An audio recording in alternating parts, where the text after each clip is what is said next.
that are just begging, Linus, please fix me. But can they be fixed? To find out, we bought one. Then we bought another one. Then we bought 6 more. Oh my goodness! And the best part is, as far as you can tell, fixing most of these motherboards should be an easy path to savings. You did not tell me that today was going to be this challenging. Let's go! Just like this easy segue to our sponsor, iFixit. They just announced their Fix Hub Power Series lineup, which includes a portable soldering, a soldering toolkit, and a 100-watt smart soldering iron. Go check it out at the link in the video description.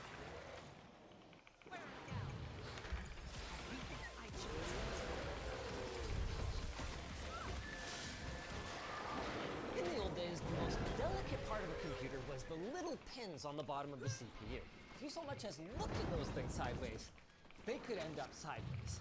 The good thing about CPU pins, though, was that they were relatively easy to repair. And in fact, we've done a couple videos in the past on how you can fix everything from broken to outright removed ones. Unfortunately, that's not going to help you that much if you have a modern system. Both AMD and Intel have moved the pins from the CPU, where they're their liability, to the motherboard, where they are someone else's liability. And in the process, they've made them even more fragile. You so much as get a little bit of hair caught on one of these and pull it with the force of a mosquito's wings taking off, and your motherboard goes from wicked fast gaming to wicked brick. And there's all kinds of ways that this can accidentally happen. Leave your motherboard sitting out without the little plastic socket cover, you're probably going to end up with a bent pin. See a little bit of dust in there and go to pick it out. You guessed it, bent pin. I've personally bent pins on a number of occasions. Yep, me too. Do we have that one on camera? Like you drop the CPU in the socket as you put it in? No. That one wasn't repairable. Anyway, I've also bent things back many times and ended up with a perfectly working motherboard. The question then is, can I apply those skills to a socket that was bent by somebody else? Starting with this ASRock Z690 Extreme Wi-Fi 6E. You're actually going to notice there's going to be a pattern in the boards we're trying to fix. We mostly tried to target higher end ones because those are the ones that are the most worth putting in our time in order to fix. The story for this guy is that he's a customer return that was untested, and untested is actually a good thing in this case. Even though we can't necessarily believe that, because eBay sellers can lie, if it is truly untested, that means that no one else has taken a crack at it, potentially causing further damage. It also means that there's a better chance that it can be repaired, because somebody tried, and it's still dead. Let's see what looks worse than bothering to test. Oh, well there's something. Those 2 pins look bent, but very traceable. But the one I'm actually more worried about is this spot right here. That looks like it could be a missing or broken off pin outright, and those are a lot harder to deal with. Oh, look at that. You can barely even tell now.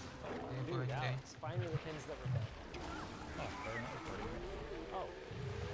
Oh, we missed it. All right, well, they were there. You saw them in the probe lens, now they're not there. Yep. That's not the one that I was most worried about, though. The one I'm most worried about is the one that looks more like it's missing in this one. Here. Oh, there it is. Oh, that's bad news. The way these are made up, there's kind of like a spring portion on the bottom, and then there's another one that goes the other way, and then there's like a ball, like a little contact pad on the bottom that touches the bottom of the CPU. If that breaks off, only hope is to kind of force the spring portion up so that contact pad on the bottom of the CPU. With that said, some of these pins are extra ground connections or unused pins that might have been for testing purposes or reserved for future functionality and aren't needed. Now, we could painstakingly look up exactly what that pin does, but now that we've fixed the other 2, the faster way to deal with this would probably be to just throw a CPU in here and see if it works. I don't know if I'm gonna do that though. I think I'm gonna go for gold. It looks like there's just one of them that is busted here. I found a diagram of what does what on LGA 1700. Oh, brilliant. We're 5 in. Oh, precioso. It's a ground pin. Maybe. Maybe. That's what we think. There might be one more here at the edge. Ah. Oh, wow. Yeah, this guy got Tengo ganas. manipulated.